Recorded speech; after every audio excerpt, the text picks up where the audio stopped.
ಸಮಯದಲ್ಲಿ ನಾವು ಬಂದಿದ್ದೇವೆ. ನಾವು ಧ್ಯಾನ ಮಾಡಿದ ವಾಕ್ಯಗಳನ್ನು ನಾವು ಪವಿತ್ರವನ್ನು ಅಭಿಷೇಕಿಸು ಪವಿತ್ರಾತ್ಮನ ವಾಕಿಸುತ್ತೇನೆ. ಇನ್ನೂ ಒಳ್ಳೆಯ ಬೋಧಕರಾಗಿದ್ದರು ಈ ವಾಕ್ಯದ ಮುಖಾಂತರವಾಗಿ ನಮ್ಮ ಮಕ್ಕಳ ಸಂಗಡ ಮಾತನಾಡಿಕೊಳ್ಳುತ್ತಾನೆ. ನಮ್ಮ ಮಕ್ಕಳಿಗೆ ಕೆಲವು ವಾಕ್ಯದಲ್ಲಿ ನಮ್ಮ ಮಕ್ಕಳ ಆತ್ಮೀಯ ಜೀವಿತೆಗೆ ಅದು ಉತ್ತೇಜನ, ಬಿಡುಗಡೆ, ಭಕ್ತಿ, ಅಭಿವೃದ್ಧಿ ಮತ್ತು ವಿಧೇಯತೆ ನಡೆಸಿಕೊಳ್ಳುತ್ತೇನೆ ಯೇಸು ಕ್ರಿಸ್ತನ ನಾಮದಲ್ಲಿ ಆಮೆನ್. ಇವತ್ತು ನಾವು ಧ್ಯಾನ ಮಾಡ್ತೇವೆ ಪೇತ್ರನು ಬರೆದ ಮೊದಲನೇ ಪತ್ರಿಕೆ ಅದು 5ನೇ ಅಧ್ಯಾಯ 8ನೇ ವಾಕ್ಯ. First Peter chapter 5 verse 8. ಸ್ವಸ್ಥಚಿತ್ತರಾಗಿರಿ, ಎಚ್ಚರವಾಗಿರಿ.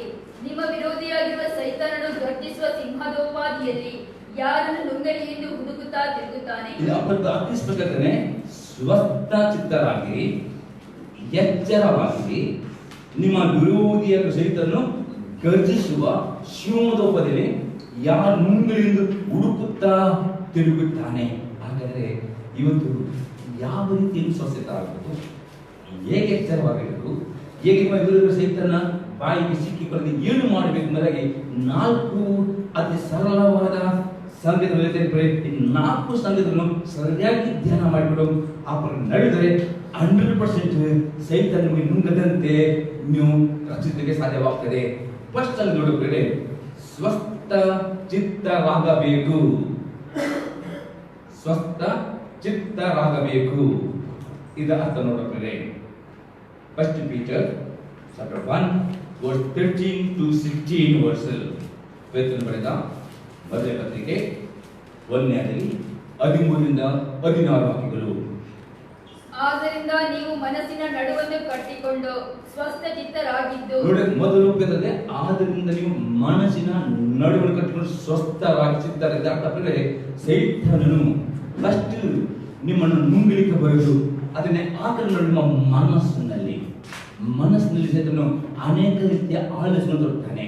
ಅನೇಕ ರೀತಿಯ ಆಲೋಚನೆ ನಿಮ್ಮ ಮನಸ್ಸನ್ನು ಗಲಿಬಿಲಿಗೆ, ಗೊಂದಲಕ್ಕೆ, ಅಸಮಾಧಾನಕ್ಕೆ, ನಿರುತ್ಸಾಹಕ್ಕೆ, ಜಿಗುಪ್ಸೆಗೆ, ಚಿಂತೆಗೆ, ನಾನಾ ರೀತಿ ನಿಮ್ಮ ಮನಸ್ಸನ್ನು ಮಾಡ್ತಾನೋ ಅಟ್ಯಾಕ್ ಮಾಡುತ್ತಾನೆ. ಅಥವಾ ಅನೇಕ ರೀತಿಯಲ್ಲಿ ಮಾತನಾಡ್ತಾನೆ. ಅದಕ್ಕೆ ಕೇಳುತ್ತಾನೆ, ನೀವು ಏನ್ ಮಾಡಬೇಕು, ನಿಮ್ಮ ಮನಸ್ಸಿನ ನಡು ಕಟ್ಟುವುದು. ಸ್ವಸ್ಥ ಹೇಗೆ ಕಟ್ಟುವುದು? ನಿಮ್ಮ ಮನಸ್ಸಿನ ನಡು ಕಟ್ಟುವುದೆಂದ್ರೆ ಏನು? ದಿನಾಲು ತೆರ ವಾಕ್ಯವನ್ನು ಮುಂಜಾನೆಯು ರಾತ್ರಿಯು ಸಿಕ್ಕಿದ ಸಮಯ ಓದುವವರು ಆಗಬೇಕು, ಚೆನ್ನಾಗಿ ಧ್ಯಾನಿಸುವವರಾಗಬೇಕು, ಮನಸ್ಸಿನಲ್ಲಿ ಕಂಠಪಾಠ ಮಾಡಿ ಇಟ್ಟುಕೊಳ್ಳುವವರಾಗಬೇಕು. ಎಷ್ಟು ವಾಕ್ಯ ಮನಸ್ಸಿನಲ್ಲಿ ಇಟ್ಟುಕೊಳ್ಳಬೇಕು ಆಗ ಸೈತನ ಅಟಕ ಮಾಡುವಾಗ ಸೈತನ ಸ್ವರವನ್ನು ತಿರಸ್ಕರಿಸಲಿಕ್ಕೆ, ಸೈತನ ಸ್ವರವನ್ನು ಎದುರಿಸಲಿಕ್ಕೆ ಸಕ್ತರಾಗಿಕೊಂಡು ಈ ನಿಮ್ಮ ಮನಸ್ಸು ಪರಿಪೂರ್ಣವಾಗಿ ಪವಿತ್ರಾತ್ಮ ಅಧೀನಕ್ಕೆ ಬರುತ್ತದೆ. ಆಮೇಲೆ ನಾವು ಯೇಸು ಕ್ರಿಸ್ತನ ಮನಸ್ಸನ್ನು ಧರಿಸುವರಾಗಬೇಕು. ಆಮೇಲೆ ನಮ್ಮ ಮನಸ್ಸು ಧರಿಸಿಕೊಂಡ್ರೆ ನಮ್ಮ ಮನಸ್ಸು ನಮಗೆ ಸ್ವಲ್ಪ ಸಂಗತಿಗಳು ಬಂದ ಕೂಡಲೇ ಏನಾಗ್ತದೆ? ತಲೆನೋವು ಬರ್ತದೆ, ಚಿಂತೆ ಬರ್ತದೆ, ಭಯ ಬರ್ತದೆ, ನಾನಾ ರೀತಿಯ ಮನಸ್ಸಿರುತ್ತೆ. ಅಟ್ಯಾಕ್ ಆಗುವಾಗ ನಮ್ಗೆ ಏನು ಮನಸ್ಸು ಏನಾದ್ರು ಯಾಕೆ ತುಂಬಾ ರೀತಿ ನಾವು ಸಫರ್ ಆಗಿದೆ. ಅದಕ್ಕೆ ಬೇರೆ ನಮ್ಮ ಮನಸ್ಸು ಯೇಸು ಕ್ರಿಸ್ತ ಮನಸ್ಸಾಗಬೇಕು. ಆಮೇಲೆ ನಮ್ಮ ಮನಸ್ಸು ಪವಿತ್ರಾತ್ಮ ಒಡೆತರಿಕೊಡಬೇಕು. ಅದು ಹೇಗೆ? ದೇವರ ವಾಕ್ಯವನ್ನು ಓದುವುದಾದರೆ, ಧ್ಯಾನಿಸುವುದಾದರೆ, ಆ ವಾಕ್ಯವನ್ನು ಗಮನ ಕೊಟ್ಟು ಓದಬೇಕು. ಗಮನ ಮಾಡಿ ಆ ವಾಕ್ಯ ನಮ್ಮ ಮನಸ್ಸಿಗೆ ಅಂಟಿಕೊಳ್ಳುತ್ತದೆ. ಅದು ಅಂಟಿಕೊಳ್ಳುವಾಗ ಆಲೋಚನೆ ನೋಡಿ ಗಟ್ಟಿ ಕಟ್ಟಿಕೊಳ್ಳುವಾಗ ಯಾವ ರೀತಿ ಸತ್ಯ ಬಂದರೂ ನೀವೇನು ಮಾಡ್ತಿದ್ದೀರಿ? ಸೈತಾನನು ಸೋತು ಹೋಗ್ತಾನೆ. ನಿಮ್ಮನ್ನು ಅಟ್ಯಾಕ್ ಮಾಡಲಿಕ್ಕೆ ಆಗುವುದೇ ಇಲ್ಲ. ಒಂದು ವೇಳೆ ಪುನಃ ಹೇಳ್ತಾನೆ, ಒಂದು ವೇಳೆ ವಾಕ್ಯ ಓದಲಿಕ್ಕೆ, ಧ್ಯಾನ ಮಾಡಲಿಕ್ಕೆ ಸೋಮಾರಿತನ ಆಗುವುದರೆ ಫಸ್ಟ್ ಸತಿ ಅಟ್ಯಾಕ್ ನಿಮ್ಮ ಮನಸ್ಸನ್ನು ಇಟ್ಕೊಳ್ತಾರೆ.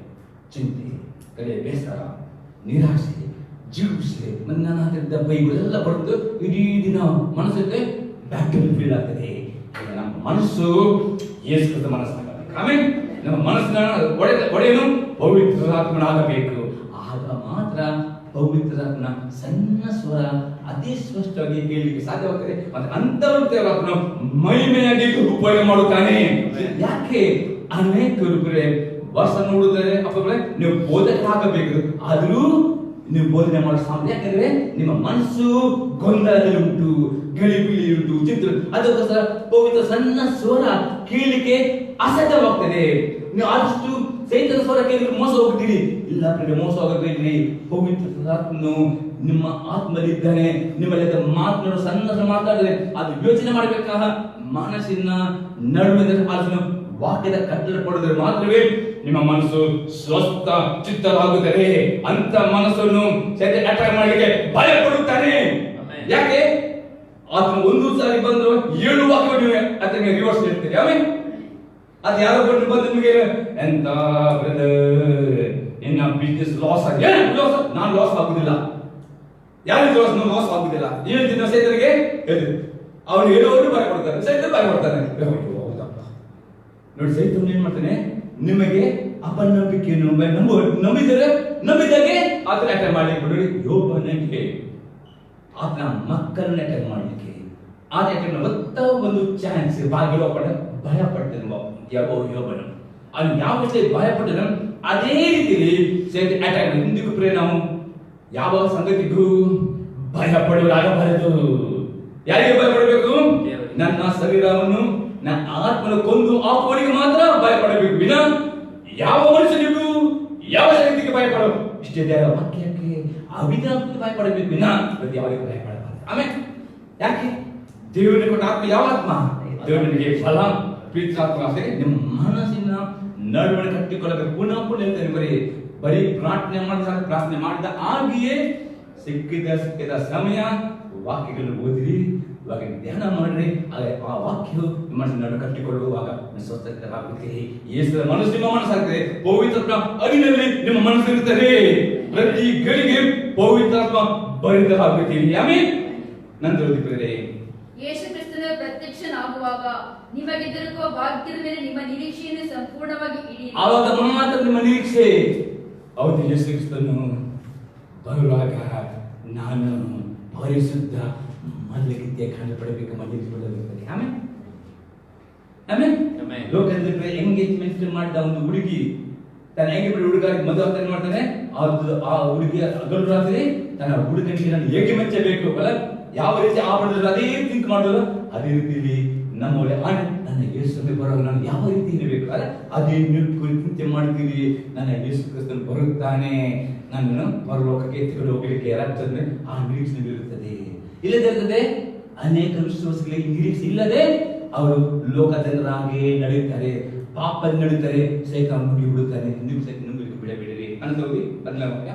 ನೀವು ಮುಂಚೆ ಅಜ್ಞಾನಿಗಳಾಗಿದ್ದಾಗ ನಿಮಗಿದ್ದ ದುರಾಶೆಗಳನ್ನು ಅನುಸರಿಸಿ ನಡೆಯುವರಾಗಿರದೆ ನಿಮ್ಮನ್ನು ಕರೆದಾತನು ಪರಿಶುದ್ಧನಾಗಿರುವ ಪ್ರಕಾರವೇ ನೀವು ವಿಧೇಯರಿಗೆ ತಕ್ಕಂತೆ ನಿಮ್ಮ ಎಲ್ಲಾ ನಡವಳಿಕೆಯಲ್ಲಿ ಪರಿಶುದ್ಧರಾಗಿರಿ. ವಾಕ್ಯ ನಿಮ್ಮಲ್ಲಿ ಇದ್ದರೆ ಮಾತ್ರವೇ ನಿಮಗೆ ಆ ವಾಕ್ಯ ವಿಧೇಯರಾಗಲಿಕ್ಕೆ ದೇವರ ಆತ್ಮ ನಿಮಗೆ ಸಹಾಯ ಮಾಡುತ್ತಾನೆ. ಆಮೇಲೆ ಯಾವಾಗ ನಮ್ಮಲ್ಲಿ ವಾಕ್ಯ ವಿರುದ್ಧದಲ್ಲಿ ಹೋಗ್ತದೆ, ನಮ್ಮ ಹೃದಯ ಪಾಪಕ್ಕೆ ಮೋಸ ಹೋಗ್ತದೆ. ಅದಕ್ಕೆ ದಾವೀದನೇ ನಾನು ನಿನಗೆ ವಿರುದ್ಧವಾಗಿ ಪಾಪ ಮಾಡಿದಂತೆ ನಿನ್ನ ನುಡಿಗಳನ್ನು ಅನೇಕರು ಬೈಬಲ್ ಹೇಗೆ ಗೊತ್ತಾರೆ, ಪಾಸ್ಟರ್ ಹೇಳಿದರೆ ಗೊತ್ತಾಗೆ ಅಲ್ಲ ಪ್ರಿಯರೇ, ಬೈಬಲ್ ದೇವರ ವಾಕ್ಯವಾಗಿದೆ. ಆಮೇಲೆ ಇದೇ ಯೇಸು ಕ್ರಿಸ್ತ, ಇದು ಪರಲೋಕದ ದ್ವಾರ ಓಪನ್ ಮಾಡ್ತೀವಿ. ಬೈಬಲ್ ಅಂತಿರುವಾಗ ಪವಿತ್ರ ಸ್ವರ ಕೇಳುತ್ತೀರಿ. ಅದಕ್ಕೆ ಬೈಬಲ್ ಓದುವಾಗ ಮನಸ್ಸು ಕೊಟ್ಟು ಮೊಬೈಲ್ ಎಲ್ಲ ಸೈಲೆಂಟ್ ಇಟ್ಟುಕೊಂಡು ಗಮನ ಕೊಟ್ಟು ಓದಿರಿ, ಪ್ರಾರ್ಥನೆ ಮಾಡಿ. ಪವಿತ್ರ ಇನ್ನ ವಾಕ್ಯದ ಮುಖದ ನನ್ನ ಸಗಳ ಮಾತನಾಡುವುದು ನನ್ನ 100% ಆತ್ಮನು ಮಾತನಾಡಿಯೇ ಮಾತನಾಡುತ್ತಾನೆ. ಆಮೇಲೆ ಏನು ಮಾತನಾಡುತ್ತನೋ ಅದಕ್ಕೆ ವಿಧೇಯರಾಗುವಾಗ ನಿಮ್ಮ ನಡತೆಯಲ್ಲಿ ಮಾತಿನಲ್ಲಿ ಪರಿಶುದ್ಧವಾಗುತ್ತೀರಿ. ಯಾಕಂದ್ರೆ ದೇವರ ಆತ್ಮನ ದೇವರು ಪರಿಶುದ್ಧರಾಗಿದ್ದಾನೆ. ಯಾರು ವಾಕ್ಯವಿಲ್ಲವೋ, ಯಾರು ವಾಕ್ಯ ಕಡಿಮೆ ಓದ್ತಾರೋ ಅವರು ಪಾಪೋತ್ತಲು ಪಡೆದೆ ಅವರು ಪಾಪಕ್ಕೆ ದಾಸರಾಗುತ್ತಾರೆ. ಪಾಪ ಕೂಡ ಮರಣ. ಪಾಪ ಏನ್ ಮಾಡ್ತಾರೆ, ಸೈತನು ಅಟ್ಯಾಕ್ ಮಾಡಿ ಅವರು ನುಂಗುತ್ತಾನೆ. ಏನು ನುಂಗುತ್ತಾನೆ? ಆತ್ಮದ ಜೀವಿತವನ್ನು ಆಶೆಯನ್ನು ನುಂಗಿ ಬಿಡುತ್ತಾನೆ. ಅದಕ್ಕೆ ಎಚ್ಚರವಾಗಿ ಆತನು ಗರಿಸುವ ಯಾರು ಹುಡುಕುತ್ತಾ ಇರ್ತದೆ. ಅದಕ್ಕೆ ವಾಕ್ಯ ಓದಬೇಕು, ಧ್ಯಾನ ಮಾಡಬೇಕು, ವಿಧೇಯರಾಗಬೇಕು. ಮತ್ತೆ ಹೇಳ್ತಾರೆ ವಾಕ್ಯ, ನಾನು ಪರಿಶುದ್ಧನಾಗೋದ್ರಿಂದ ನೀವು ಪ್ರತಿಯೊಂದು ನಮ್ಮ ನಡತೆ ಮಾತಿನಲ್ಲಿ ಪರಿಶುದ್ಧರಾಗಬೇಕಾದ್ರೆ ಮೊದಲು ವಾಕ್ಯ ವೆರಿ ವೆರಿ ಇಂಪಾರ್ಟೆಂಟ್ ಆಗಿದೆ. ಅದರಲ್ಲಿ ಎಚ್ಚರವಾಗಿರಬೇಕು. ಎಂತ ಸಂಗತಿ ಆಗಿದ್ರೆ ಪೇತ್ರನ ಪತ್ರಿಕೆ 4ನೇ 7ನೇ ವಾಕ್ಯ, ಫಸ್ಟ್ ಪೀಟರ್ 4:7. ಎಲ್ಲವುಗಳ ಅಂತ್ಯವು ಹತ್ತಿರವಾಗಿದೆ. ಆದ್ದರಿಂದ ನೀವು ಜಿತೇಂದ್ರರಾಗಿಯೂ ಪ್ರಾರ್ಥನೆಗೆ ಸಿದ್ಧವಾಗಿರುವಂತೆ ಸ್ವಸ್ಥ ಚಿತ್ತವಾಗಿ ಇರಿ. ಈ ಬುಕ್ ನೋಡುವಾಗ ಪೇಪರ್ ನ್ಯೂಸ್ ಓದುವಾಗ, ಟಿವಿ ನ್ಯೂಸ್ ನೋಡುವಾಗ ಏನಂದ್ರೆ ಎಲ್ಲವರ ಅಂತ್ಯ ಆಗ್ತಾ ಉಂಟು. ಲೋಕದಲ್ಲಿ ಏನು ನಿರೀಕ್ಷೆ ಉಂಟಾ? ದಿನ ದಿನ ಲೋಕದಲ್ಲಿ ಪೇಪರ್ ನ್ಯೂಸ್ ನಮಗೆ ಭಯ ಬರ್ತದೆ ಅಲ್ಲ ಏನು ಆಗ್ತದೋ ಭಯ. ಆದರೆ ದೇವರ ವಾಕ್ಯ ನಿಮ್ಗೆ ಉಂಟು, ಆ ವಾಕ್ಯ ನಿಮಗೆ ಪ್ರಾರ್ಥನೆ ಮಾಡಲಿಕ್ಕೆ ನಡೆಸ್ತದೆ. ನಾವು ಸಿಕ್ಕಿದ ಸಮಯ ವೈಯಕ್ತಿಕವಾಗಿ, ಅನ್ಯ ಭಾಷೆಯಲ್ಲೂ, ಕುಟುಂಬವಾಗಿಯೂ, ಸಭೆಯಾಗಿಯೂ ಹೆಚ್ಚೆಚ್ಚಿಗೆ ನಾವು ಪ್ರಾರ್ಥನೆ ಮಾಡಿಸ್ಕೊಡುವರಾಗಬೇಕು. ಎಷ್ಟು ಜನ ಪ್ರಾರ್ಥನೆ ಮಾಡ್ತಿದ್ರು, ಎಷ್ಟು ವಾಕ್ಯ ಓದ್ತಿರು, ವಾಕ್ಯ ಬಿಟ್ಟರು, ಕೇಳಿಸುವ ಶಿವವು ಹೆದರುತ್ತದೆ.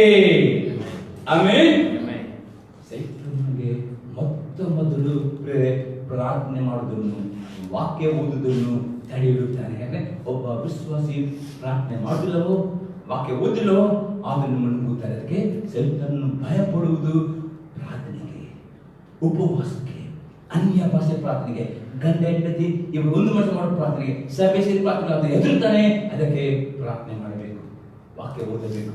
ವಾಕ್ಯ ಬಿದ್ದವಾಗದೆ 100% ನಿಮ್ಮ ಹತ್ರ ಬರುವಾಗ ಧರಿಸದೆ ಅವನು ಮೌನವಾಗ್ತಾನೆ. ನಿಮ್ಮ ದುಡ್ಡಿಗೆ ಹೊಡಿಸುವುದಿಲ್ಲ. ಬೇರೆ ಪ್ರಾರ್ಥನೆ ಆಲಸ್ಯಾಗ್ತಿರೋ, ಪ್ರಾರ್ಥನೆ ಆಲಸ್ಯಾಗುವಾಗ ವಾಕ್ಯ ಓದಲಿಕ್ಕೆ ಇಂಟ್ರೆಸ್ಟ್ ಬರೋದಿಲ್ಲ, ಬರ್ತದೋ ವಿದ್ಯಾರ್ಥಿ ಬರೋದಿಲ್ಲ. ಸರಿ ಸಿ ನಿಮ್ಮನ್ನು ನುಗ್ಗುತ್ತಾನೆ, ಎಚ್ಚರವಾಗುತ್ತಿದ್ದ ಹೇಳೋಣ ಹಾಕಿದ್ದಾನೆ. ಈಗ ಎಲ್ಲ ನೋಡಿಕೊಳ್ಳಿ, ನಿಮ್ಮ ವಿರೋಧಿಯಾಗಿರುವ ಸೈತಾನನು ಇದರ ಅರ್ಥ ನೋಡಿಕೊಳ್ಳಿ. ಸೈತಾನಿಗೆ ಬೈಬಲ್ನಲ್ಲಿ 25 ಹೆಸರುಗಳು ಉಂಟು. 2 ಹೆಸರು ಮಾತ್ರ ಎಕ್ಸ್ಪ್ಲೇನ್ ಮಾಡ್ತೇನೆ. ಫಸ್ಟ್ 2 ಪಾಯಿಂಟ್, ನಿಮ್ಮ ವಿರೋಧಿಯಾಗುವ ಸೈತಾನನು ಏನು ಅದರ ಅರ್ಥ ನೋಡಪ್ಪ. ನಿಮ್ಮ ವಿರೋಧಿಯಾಗಿರುವ ಸೈತಾನನು ಎಂದರೆ ಏನು ನೋಡುವ. ಜಕರಿಯ ಪ್ರವಾದಿ ಪುಸ್ತಕ 3ನೇ ಅಧ್ಯಾಯದಲ್ಲಿ 1 ರಿಂದ 4 ವಾಕ್ಯಗಳು. ಜಕರಿಯ 3:1-4.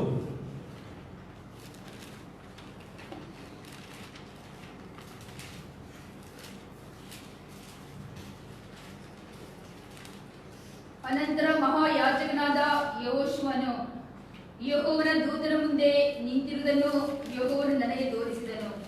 ಸೈತಾನನು ಯೆಹೋಶುವನಿಗೆ ಪ್ರತಿಕಕ್ಷಿಯಾಗಿ ಅವನ ಬಲಗಡೆಯಲ್ಲಿ ನಿಂತಿದ್ದನು. ಸೈತಾನನು ಯೋಚನೆ ಪ್ರತಿಕಕ್ಷೆ ಅಂದರೆ ದೂರುಗಾರನಾಗಿದ್ದಾನೆ. ಪರಲೋಕದಲ್ಲಿ ಸೈತಾನನು ನಮ್ಮ ಬಗ್ಗೆ ದೂರ 20 ಗಂಟೆ ಅಲ್ಲಿ ಡ್ಯೂಟಿಯಲ್ಲಿ ಬಿಸಿ ಇದ್ದಾನೆ. ಯಾರ ಬಗ್ಗೆ ದೂರಲಿಕ್ಕೆ? ನಮ್ಮ ಬಗ್ಗೆ, ದೇವರ ಬಗ್ಗೆ ನೆನಪಿಟ್ಟ. ಅನಂತರ ಆಗ ಯೆಹೋವನ ದೂತನು ಸೈತಾನನಿಗೆ, ಸೈತಾನನೇ, ಯೆಹೋವನು ನಿನ್ನನ್ನು ಖಂಡಿಸಲಿ. ಹೌದು, ಯೆರೂಸಲೇಮನ್ನು ಆರಿಸಿಕೊಂಡಿರುವ ಯೆಹೋವನು ನಿನ್ನನ್ನು ಖಂಡಿಸಲಿ. ಅದು ಉರಿಯಿಂದ ಎಳೆದ ಕೊಳ್ಳಿಯಾಗಿದೆಯಲ್ಲ ಎಂದು ಹೇಳಿದನು. ಯೆಹೋಶುವನು ದೇವದೂತನ ಮುಂದೆ ಕೊಳೆಬಟ್ಟೆಯಾಗಿ ನಿಂತಿರಲು ದೇವದೂತನು ತನ್ನ ಸೇವಕರಿಗೆ, ಇವನ ಕೊಳೆಬಟ್ಟೆಗಳನ್ನು ತೆಗೆದು ಬಿಡಿರಿ ಎಂದು ಅಪ್ಪಣೆ ಕೊಟ್ಟು ಅವನಿಗೆ, ಇಗೋ, ನಿನ್ನ ದೋಷವನ್ನು ನಿನ್ನಿಂದ ತೊಲಗಿಸಿದ್ದೇನೆ, ನಿನಗೆ ಶ್ರೇಷ್ಠ ವಸ್ತ್ರವನ್ನು ತೊಡಿಸುವೆನು ಎಂದು ಹೇಳಿದನು. ಇದು ಅರ್ಥವಾಗಿದೆ. ಸೈತಾನನು ನಮ್ಮ ಬಗ್ಗೆ ದೂರದಂತೆ ಕೂಡಲೇ ಪಾಪ ಮಾಡಿದ್ದರಿಂದ ಮನಸ್ಸು ಹೇಳ್ತದೋ ಇಮಿಡಿಯೇಟ್ ಪಾಪವನ್ನು ಒಪ್ಪಿಕೊಳ್ಳಬೇಕು. ಕಡೆಗೆ ಅಲ್ಲ, ಒಪ್ಪಂದ ಮಾಡಿಕೊಳ್ಳ ಪಾಪ ಮಾಡ್ತಾರೆ, ತೊಂದರೆಪ್ಪ, ಇದೇನಂತ ಪಾಪ ಅಲ್ಲ. ಎಂದು ಪಾಪ ಒಟ್ಟಿಗೆ ಹೊಂದಾಣಿಕೆ ಸಂಧಾನ ಮಾಡಲೇಬಾರದು. ಪಾಪ ಸಂಧಾನ ಮಾಡೋದು ಯಾಕೆ ಸಂಧಾನ ಮಾಡಿದ್ರು? ಸೈತಾನ ಸಂಧಾನ ಎಂದಿಗೂ ಮಾಡಬಾರದು. ಪಾಪ ಮಾಡಲಿಕ್ಕೆ ಪ್ರೇರೇಪಿಸಿದ ಸೈತಾನನಾಗಿದ್ದಾನೆ. ಪಾಪ ಮಾಡಿದ ಕೂಡಲೇ ದೇವರು ನೋಡಿನ ಮಗಳು ಏನ್ ಮಾಡ್ತಾರೆ? ನನಗೆ ಪರಮೇಶ್ವರ ಕೊಡ್ಲಿ ಅಟ್ಯಾಕ್ ಮಾಡಿ ಪರಮೇಶ್ವರ್ತಾರೆ. ಅದಕ್ಕೆ ಸೈತಾನನು ನಿಮ್ಮ ವಿರೋಧಿಯಾಗಿದ್ದಾನೆ. ಅದಕ್ಕೆ ಪಾಪವನ್ನು ಮಾಡಬಾರದು. ಪಾಪ ಮಾಡಿ ಇಮ್ಮಿಡಿಯೇಟ್ ದೇವರ ಮುಂದೆ, ದೇವ ನಾನು ಪಾಪ ಮಾಡಿದ್ದೇನೆ, ನಾನು ಕ್ಷಮಿಸು, ಇನ್ನು ಮುಂದೆ ಪಾಪವನ್ನು ಮಾಡಲಿಕ್ಕೆ ಬಿಡಬೇಡ, ಈ ಪಾಪವನ್ನು ಬಿಡಿಸಿದೇವ, ಆ ಪಾಪದ ಶಿಕ್ಷೆ ಬರಲಿಕ್ಕೆ ಬಿಡಬೇಡ, ಸೈತಾನ ಅಟ್ಯಾಕ್ ಮಾಡಲಿಕ್ಕೆ ಬಿಡಬೇಡ ಎಂಬುದಾಗಿ ಪ್ರಾರ್ಥನೆ ಮಾಡುವುದಾದರೆ ಯೇಸು ಕ್ರಿಸ್ತನ ಮುಖದ ಪ್ರಾರ್ಥನೆ ಮಾಡಿ ಪಾಪವನ್ನು ನೀವು ಗುಣ ಮಾಡದಂತೆ ನಿಮಗೆ ಶಕ್ತಿ ಕೊಡ್ತಾನೆ. ಮತ್ತೆ ಅಟ್ಯಾಕ್ ಮಾಡಿದಾಗ ನಿಮ್ಮನ್ನು ಕಾಪಾಡುವಂತಿವೇ. ನೀನು ಪಾಪವನ್ನು ಮಾಡಿಕೊಂಡು ತೊಂದ್ರಿಲ್ಲಪ್ಪ, ಅಷ್ಟು ಪಂಚ ಜೀವನ ಮಾಡಿ ಸಾಧ್ಯ ಉಂಟು ಎಂಬುದಾಗಿ ತೊಂದರೆ ಇಲ್ಲ ಅಂದ್ರೆ ಒಂದು ಪಾಪ ಮಾಡಿ ಇಷ್ಟು ಪಾಪ ಮಾಡ್ತಾರೆ. ಸ್ವಲ್ಪ ಕುಡಿರು, ಸ್ವಲ್ಪ ಶೀತಕ್ಕೋಸ್ಕರ ಸ್ವಲ್ಪ ಡಾಕ್ಟರ್ ಪೇಂಡ್ ಬರ್ತಾರೆ, ಪ್ಲೇನ್ ಡಾಕ್ಟರ್ ಪೇಂಡ್ ಇರ್ತದೆ, ಸ್ವಲ್ಪ ಕುಡಿದು ನೋಡುವ. ಯಾರ ಮತ್ತೆ ಡಾಕ್ಟರ್ ಪೇಂಡ್ ಬೇಡ, ಅದರ ಮಕ್ಕಳು ಏನುಂಟು? ದೇವರ ವಾಕ್ಯ ಎಂಬ ಬ್ರ್ಯಾಂಡ್. ಆಮೇಲೆ ಸ್ವಲ್ಪ ಕುಡಿದು ಚೀಟಕ್ಕೆ ಒಳ್ಳೆದು, ಸ್ವಲ್ಪ ತೋರವಾಗಲಿಕ್ಕೆ ಕೆಂಪು ಮುಖವಾಗಿ ಒಳ್ಳೆದು. ಅನೇಕ ಹಾಗೆ ಸಣ್ಣ ಪಾಪ ಇಲ್ಲಪ್ಪ, ಈ ಸಣ್ಣ ಪಾಪವನ್ನು ಅದು ಪಾಪ ಮಾಡುತ್ತಾನೆ ಮತ್ತು ದೇವರು ದೂರ ಇರ್ತಾನೆ. ದೇವರು ಅನುಮತಿ ಕೊಡುತ್ತಾನೆ. ಅದಕ್ಕೆ ನೆನಪು, ನಿಮ್ಮ ವಿರುದ್ಧ ಸೈತಾನನು ಯಾವಾಗ ನೀವು ಪಾಪ ಮಾಡೋದು ನೋಡುತ್ತಾನೆ, ಕೂಡಲೇ ಹೋಗಿ ದೂರ ಏನಿದ್ರು ದೇವರ ಅನುಮತಿ ತೆಗೆದು ಅಟ್ಯಾಕ್ ಮಾಡಲಿಕ್ಕೆ ಕೊಡ್ತಾರೆ. ಅದಕ್ಕೆ ಬೇಕಾದ್ರೆ ಸ್ವತಃಚಿತ್ತರಾಗಿರಿ, ಎಚ್ಚರವಾಗಿರಿ, ನಿಮ್ಮ ವಿರೋಧಿಯ ಸೈತಾನನು ಎಂಬುದಿರ್ತಾನೆ. ಅದಕ್ಕೆ ಪ್ರಕಟಣೆ ಅಂತ ನೋಡಿದ್ರೆ ಇನ್ನೊಂದು ಅರ್ಥವಾಗಿ 12ನೇ 10ನೇ ವಾಕ್ಯದಲ್ಲಿ ಲಾಸ್ಟ್ ಪಡುವುದು ಪ್ರಕಟಣೆ ಗ್ರಂಥ 12ನೇ 10ನೇ ವಾಕ್ಯ, Revelation 12:10 ಅದು ಬಿ ಪಾಠವಾಗಿ. Revelation 12:10 ನಲ್ಲಿ ಬಿ ಪಾಠ ನಾನು ಓದ್ತೇನೆ. ಹಗಲಿರುಳು ನಮ್ಮ ಸಹೋದರನ ಮೇಲೆ ನಮ್ಮ ದೇವರ ಮುಂದೆ ದೂರು ಹೇಳಿದ ದೂರುಗಾರನು ದೊಬ್ಬಲ್ಪಟ್ಟಿದ್ದಾನೆ. ಹಗಲಿರುಳು ನಮ್ಮ ಸಹೋದರನ ಮೇಲೆ ನಮ್ಮ ದೇವರ ದೂರು ದೊಬ್ಬಲ್ಪಟ್ಟಿದ್ದಾನೆ. ಯಾವ ದೊಬ್ಬಲ್ಪಡ್ತಾನೆ ಅವನು?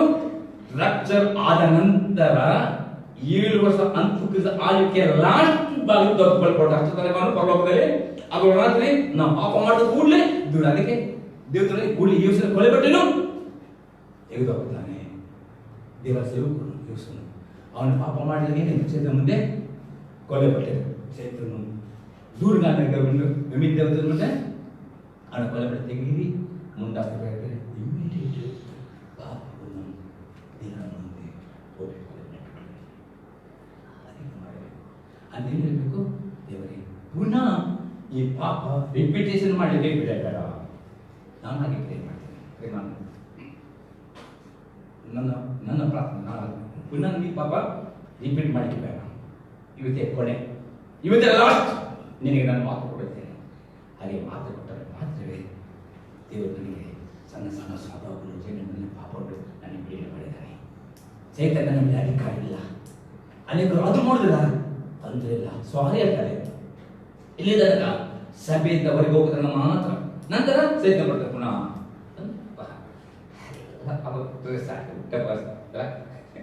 ಸಾರಿ ಉಂಟಾ ಇಲ್ಲದೆ ಪಾಪ ಮಾಡಬಹುದು. ಪಾಪ ಮಾಡಿ ಪ್ರಯತ್ನ ಮಾಡಿದ್ರೆ ಪಾಪ ಮಾಡ್ತಾರೆ, ಅವನು ಗಟ್ಟಿಯಾಗಿ ಇಟ್ಕೊಳ್ಳುತ್ತಾನೆ ಮತ್ತು ಎಲ್ಲ ನಷ್ಟಪಡಿಸ್ತಾನೆ. ಮತ್ತು ಆತ್ಮೀಯ ಮಾಡ್ತಾನೆ, ಪ್ರಾರ್ಥನೆ ಮಾಡ್ತಾನೆ, ಪ್ರಾರ್ಥನೆ ಮಾಡಲಿಕ್ಕೆ ಆಗುದಿಲ್ಲ, ವಾಪ ಹೋದೇ ಹೋದ ಮತ್ತೆ ಕನ್ನಡ ಎಲ್ಲವನ್ನು ತಿಂದು ಬಿಡುತ್ತಾನೆ. ಅದಕ್ಕೆ ಬೇಕಾದ್ರೆ ಸ್ವತಂತ್ರರಾಗ್ರಿ, ಎಚ್ಚರವಾಗಿರಿ. ಹಾಗಾದ್ರೆ ಪಾಪ ಮಾಡಿದ್ರೆ ಏನು ಮಾಡಬೇಕು? 1 ಯೋಹನ ಪತ್ರಿಕೆ 2ನೇದಲ್ಲಿ 1 ಮತ್ತು 2 ವಾಕ್ಯ ಓದಿ. ಫಸ್ಟ್ ಜಾನ್ ಚಾಪ್ಟರ್ 2 ವರ್ಸ್ 1 ಓದಿ. 1ನೇ ಯೋಹನ ಪತ್ರಿಕೆ 2ನೇದಲ್ಲಿ 1ನೇ ವಾಕ್ಯ. ನನ್ನ ಪ್ರಿಯರಾದ ಮಕ್ಕಳೇ, ನೀವು ಪಾಪ ಮಾಡದಂತೆ ಈ ಮಾತುಗಳನ್ನು ನಿಮಗೆ ಬರೆಯುತ್ತೇನೆ. ಯಾವನಾದರೂ ಪಾಪ ಮಾಡಿದರೆ ತಂದೆಯ ಬಳಿಯಲ್ಲಿ ನೀತಿವಂತನಾದ ಯೇಸು ಕ್ರಿಸ್ತನೆಂಬ ಸಹಾಯಕನು ನಮಗಿದ್ದಾನೆ. ಸರಿ ಕೇಳಿಕೊಳ್ಳಿ, ನನ್ನ ಪ್ರಿಯದ ಮಕ್ಕಳೇ, ನೀವು ಪಾಪ ಮಾಡದಂತೆ ಈ ಮಾತನ್ನು ಬರೆಯುತ್ತೇನೆ. ಪಾಪ ಮಾಡಬಾರದಂತೆ, ಬೇರೆ ಪಾಪ ಮಾಡಿದಿರೋ ಇಮಿಡಿಯೇಟ್ ಬರಬೇಕು. ಯಾರ ಹತ್ರ? ತಡ ಮಾಡಲೇ ದೂರ ಇಟ್ಕೊಂಡು ಪರಿಣಿತ ಏನ್ ಮಾಡಿ ಹಾಕ್ತಾರ? ಅಧಿಕಾರಿ ಅದನ್ನು ಲಂಚ ತಗೊಳ್ತಾನ? ವಾಕ್ಯದ ಮೇಲೆ ದೇವರು ಒಂದೆಲ್ಲ ಪರಿಣಿತ ನಂತರ ಆ ಅನುಭವ ಮಾಡಲೇಬೇಕು. ಅದಕ್ಕೆ ಪದಗಳನ್ನು ಪ್ರಿಯರಾದ ಮಕ್ಕಳೇ, ಪಾಪ ಮಾಡಬೇಡಿ. ಒಂದು ಮೇಲೆ ಪಾಪ ಮಾಡಿದ್ದೀರೋ ಓಡ್ಲೇ ಬಂದಿರಿ. ದೇವ, ನಾನು ತಪ್ಪು ಮಾಡಿದ್ದೇನೆ, ನನ್ನ ಶ್ರಮಿಸ್ತಾನೆ. ನಮ್ಮ ದೇವರು ಶ್ರಮಿಸುವ ಮಾಡಿದ್ದಾನೆ. ಆದರೆ ನಮ್ಮ ಬಾಯಿದೇನೆ ತಲುಪಲು ಉಪಯೋಗ ಆಗುವುದಿಲ್ಲ. ಪಾಪ ಮಾಡಿದ್ದೇನೆ, ನಾನು ಶ್ರಮಿಸುವುದು. ಇನ್ನು ಮುಂದೆ ನನಗೆ ಈ ಪಾಪ ಮಾಡಿ ಬಿಡಬೇಡ ದೇವ, ಈ ಪಾಪ ನನಗೆ ಬಿಡಿಸು, ಈ ಪಾಪಕ್ಕೆ ಶಿಕ್ಷೆ ಬರಲಿಕ್ಕೆ ಅದು ಸಹ ಪ್ರಯತ್ನ ಮಾಡು, ಈ ಪಾಪಕ್ಕೆ ಶಿಕ್ಷೆ ಬರಲಿಕ್ಕೆ ಬಿಡಬೇಡ ದೇವ, ಈ ಪಾಪದಕ್ಕೋಸ್ಕರ ನನಗೆ ಸತ್ಯ ಆಟ ಮಾಡ್ಲಿಕ್ಕೆ ಬಿಡಬೇಡ. ಪ್ರಾರ್ಥನೆ ಮಾಡುವುದಾದ್ರೆ ಮಾತ್ರ ಯೇಸು ಕ್ರಿಸ್ತನು ಬರ್ತಾನೆ. ನಿಮಗೆ ಪುನಃ ಪಾಪ ಮಾಡಿದಾಗೆ ನಿಮಗೆ ದೇವರ ಆತ್ಮ ಶಕ್ತಿ ಬರುತ್ತಾನೆ. ಪಾಪಕ್ಕೆ ಶಿಕ್ಷೆ ಬರದಾಗೆ ತಡೆ ಹಿಡಿಯಲ್ಪಡುತ್ತದೆ. ಒಂದು ವೇಳೆ ಹಾಗೆ ಮಾಡುದಿಲ್ಲ, ಪಾಪದ ಶಿಕ್ಷೆ ಅನುಭವ ಮಾಡ್ಲಿಕ್ಕೆ ಉಂಟು. ಮತ್ತೆ ಹಾಗೆ ಯಾವಾಗಲ್ಲ ಅಲ್ಲಿ ಒಪ್ಪಂದವ ಇನ್ನು ಮೇಲೆ ಈ ಪಾಪವನ್ನು ಮಾಡಿ ನನಗೆ ಬಿಡಬೇಡ ಅಂತ ಹೇಳ್ಬೇಕು. ಆಮೇಲೆ ಅವಾಗ ಮಾತ್ರ ಚೈತನ್ಯನಿಗೆ ನಿಮ್ಮ ಹತ್ತಿರ ಯಾವ ಕೆಲಸ ಇರುವುದಿಲ್ಲ. ಆತನಿಗೆ ಅಪ್ಪಣೆ ಕೊಡುವಾಗ ಎದುರುತ್ತಾನೆ. ನೀವು ಸೈತನ ಇರುವ ವ್ಯಕ್ತಿ ಹತ್ತಿರ ಬರುವಾಗಲೇ ಅದು ಭಯ ಪಡೋದು. ಯಾಕೆ? ನಿಮ್ಮಲ್ಲಿರುವ ಪರಿಶುದ್ಧತೆ ಅವನು ಎದುರುತ್ತಾನೆ, ನಿಮ್ಮಲ್ಲಿ ಬಿದ್ದಿದ್ದ ಅಂತಾನೆ. ಮತ್ತೆ ಪಾಪ ಇದ್ದಾನೆ ಅವನ ನೆಗಟ, ನೀನು ನನ್ನ ಒಳಗಿದ್ದಿ, ಮತ್ತೆ ನೀನು ಅಪ್ಪಣೆ ಕೊಡ್ತಾನೆ. ಎಷ್ಟು ಅಪ್ಪಣೆ ಕೊಟ್ಟರು ಅವನು ನಿನಗೆ ಅಪ್ಪಣೆ, ನೀವು ಹೋಗಿರ್ತಾನೆ. ನಾನು ಅನುಭವ, ನನಗೆ ಅದು ಅನುಭವ ಆಗಿದೆ. ನಾನು ಕಡೆಯಲ್ಲೂ ನಾನು ಅದು ನೋಡಿಕೊಂಡು ನನಗೆ ನನ್ನ ಜೀವಿತದ ಪಾಠ ಕಲ್ತ್ಕೊಂಡೆ. ಶೇತನ್ ಕಪ್ಪಡು ಸೇತಂದ್ರೆ ನಿಮಗೆ ಅವರಿಗೆ ಅವರಿಗೆ ಅಪ್ಪಣೆ ಕೊಡ್ತಾರೆ, ಹೋಗಿ ಮುಂದಾಗಿ ಅವ್ರು ಬೆನ್ನು ತೋರಿಸಿ ಬಂದರು. ಆಗ ನನಗೆ ಬುದ್ಧಿ ಯಾಕೆ ನನಗೆ ನನ್ನ ಜೀವಿತ ಕಲಿತ್ಕೊಂಡೆ. ನಮ್ಮಲ್ಲಿ ವಿದ್ಯುತ್ ಉಂಟು, ಪರಿಸ್ಥಿತಿ ನಾವು ಹತ್ತಿರ ಹೋಗುವಾಗ ಭಯಪಡುತ್ತಾನೆ. ನಮ್ಗೆ ಚುಪ್ ಹೇಳಿದ್ರೆ ಅವನಿಗೆ ಅಧಿಕಾರ ಇಲ್ಲ, ಆದ್ರೂ ಚುಪ್ಪಲ್ಲಿ ಹೋಗ್ಬೇಕು. ಅದಕ್ಕೋಸ್ಕರ ಪಾಪ ಮಾಡದಂತೆ ಇವರ ಬರೀ ಪಾಪ ಇಮ್ಮಿಡಿಯೇಟ್ ಬರಲಿ, ದೇವ ಈ ಪಾಪಕ್ಕೆ ಶಿಕ್ಷೆ ಬೇಡ, ದೇವ ಈ ಪಾಪಕ್ಕೆ ನನಗೆ ರೋಗ ಬೇಡ, ಈ ಪಾಪಕ್ಕೆ ನನಗೆ ಸಮಯ ಕೇಳಿರಿ, ಪುನಃ ಪಾಪಕ್ಕೆ ಬೀಳಬೇಡ ದೇವ. 100% ಯೇಸು ಕ್ರಿಸ್ತನು ಅದೇ ಬಿಡುತ್ತಾನೆ. ಪಾಪ ಮಾಡಿದಾಗೆ ಕೃಪೆ ಬರದಾಗೆ ಶಿಕ್ಷೆ ಬರದಾಗಿಯೂ ತಡೆ ಹಿಡಿಯುವವನಾಗಿದ್ದಾನೆ. ಪ್ರಾರ್ಥನೆ ಮಾಡಿದ್ರು ಪುನಃ ಹೇಳ್ತಾನೆ, ಪಾಪದ ಶಿಕ್ಷೆ ಅನುಭವಿಸಲಿಕ್ಕೆ ಉಂಟೇ ಉಂಟು, ಅದಕ್ಕೆ ಇಲ್ಲಿ ಇವನು ಬರೆಯುತ್ತಾನೆ. ಆತನು ಯಾರೇ? ನಿಮ್ಮ ವಿರುದ್ಧವಾಗಿರುವ ಸೈತಾನನು ವಿರೋಧಿಯಾಗಿದ್ದಾನೆ. ಸೈತಾನ ಒಂದು ಹೆಸರು ವಿರೋಧಿಯಾಗಿದ್ದಾನೆ. ಇಂಥ ಎಕ್ಸಾಂಪಲ್ ನೋಡೋಪ್ರೆ, ಲೂಕನ ಬರೆಸುವಾರ್ತೆ 22ನೇ ಅಧ್ಯಾಯದಲ್ಲಿ 31ನೇ ವಾಕ್ಯ. Luke gospel chapter 22 verse 31.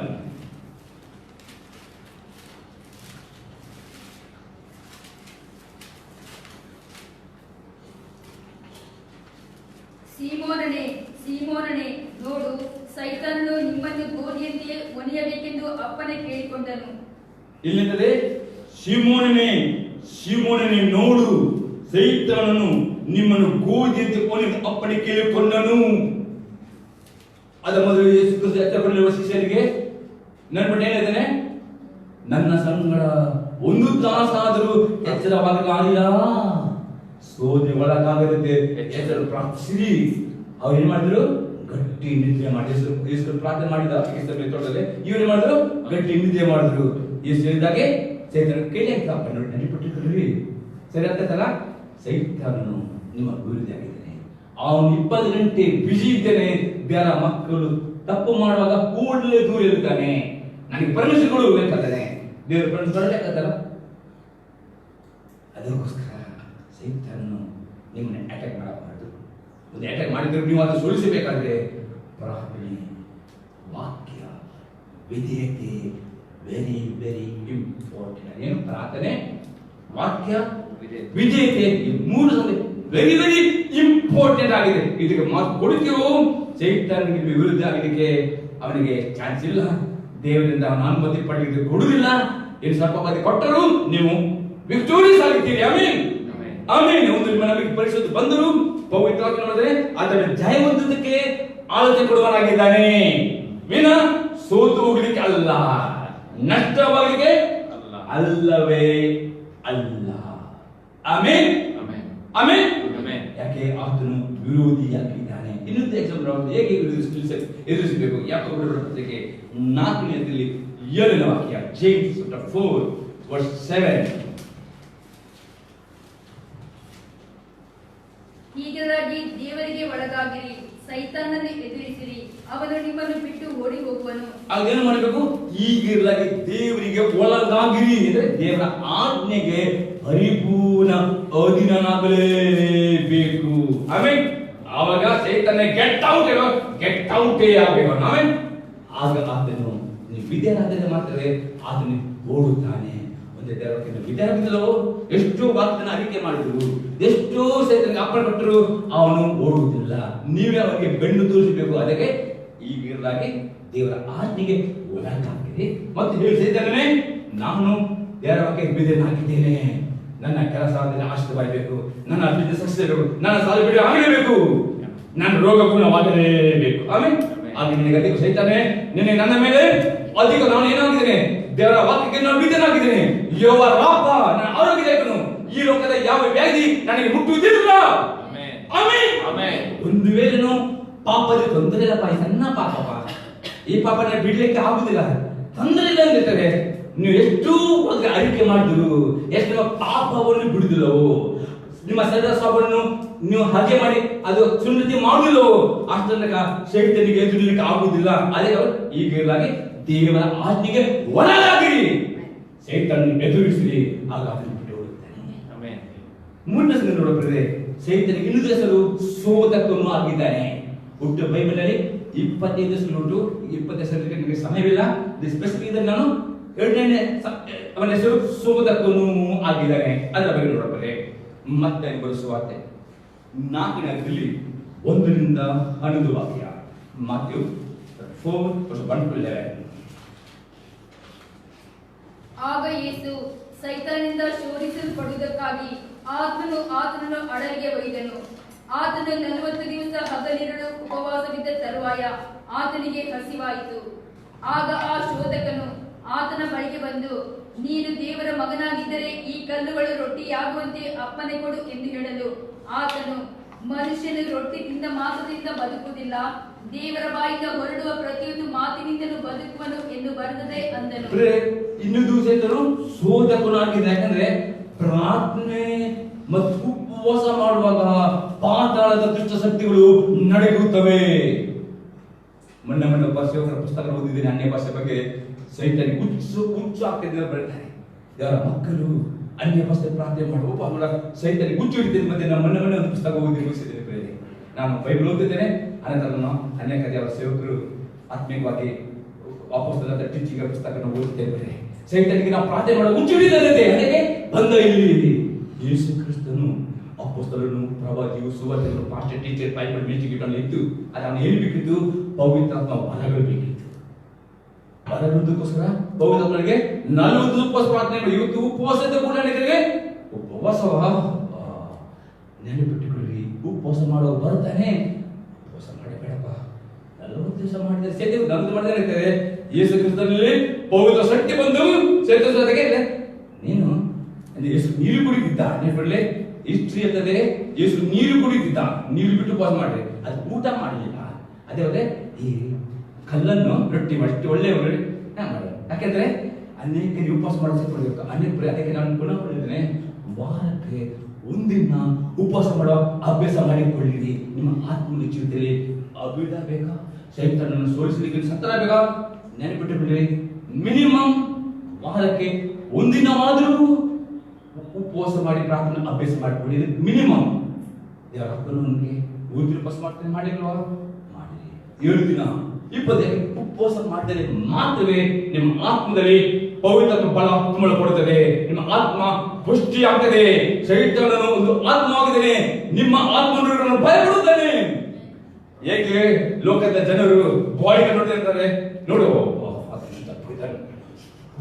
ಅಂದ್ರೆ ನೋಡಿಕೊಂಡೆ ಕಲ್ಕಲ್ತಲ್ಲ. ಅಯ್ಯೋ ಆತನಿಗೆ ಕೈ ಕೊಟ್ಟ ಅಲ್ಲ ಸೈತನು ಹೊರಗಿನ ಕೊಡಿರುವುದಿಲ್ಲ. ಆತ ಆತ್ಮ ಇವರು ಇಷ್ಟು ಗೊತ್ತು ಪ್ರಾರ್ಥನೆ ಮಾಡ್ತಾ ಅವನು ಭಯ ಪಡುತ್ತಾನೆ. ಅದಕ್ಕೆ ಯಾರು ಕಲಿಸುತ್ತೆ? ಗಡಪ ಗಡಪ ಅಂತ. ಹಾಗಾದ್ರೆ ಉಪವಾಸದಲ್ಲಿ ಬಲ ಉಂಟು. ಅನೇಕ ದೇವರ ಮಕ್ಕಳು ಉಪವಾಸದ ಕೊಡ್ಲೆ ಎಲ್ಲರೂ ಮಾಡ್ಲಿಕ್ಕೆ ಸಾಧ್ಯ ಉಂಟು. ಉಪವಾಸದ ಕೊಡ್ಲೆ ಬರ್ತದೆ ಏನಾದ್ರೂ ಎಕ್ಸ್ಕ್ಯೂಸ್. ಅನೇಕ ಉಂಟು.